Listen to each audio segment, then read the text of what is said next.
তবে সিলেটের একটা রেওয়াজ আমার কাছে অত্যন্ত বেশি ভালো লাগে। সিলেটিরা বেশিরভাগ সময় দোয়া করে, জুমার নামাজের পরে কবর জিয়ারত করে।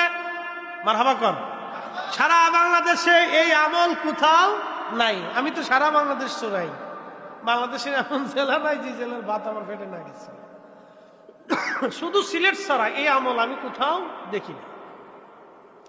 জুমার দিন আসলে অনেকে মসজিদ থেকে নামাজ পড়ে বের হয়ে বাবা মার কবরের পাশে যায়, গোরস্থানে যায়, দোয়া করে। আল্লাহু আকবার কর। না না, জোরে বলেন আল্লাহু আকবার। এটা সুন্নতে ফাতেমা, সুন্নতে ফাতেমা না, জোরে বলেন সুন্নতে ফাতেমা। ফাতেমা রাদিয়াল্লাহু আনহার আদত ছিল, আদত মানে অভ্যাস ছিল, প্রত্যেক জুমার দিনে হাওদায় চড়ে, উটের পিঠে চড়ে, পর্দা সহ করে আমির হামজা রাদিয়াল্লাহু আনহুর মাজারে যাইয়া, একবার উহুদে যাইয়া তিনি জিয়ারত করতেন এবং দোয়া করতেন। মারহাবা বলবেন না? আল্লাহ রাসূল জান্নাতুল বাকিতে দোয়া করতেন।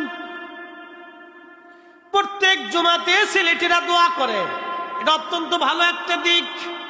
প্রিয় উপস্থিতি, খাবারের পরে সিলেটিদের দোয়া করতে দেখেছি। বিভিন্ন সময় আলেমদেরকে ডেকে নিয়ে দোয়া করায়, এক জায়গায় মজলিস কায়েম হলে দোয়া করানো হয়।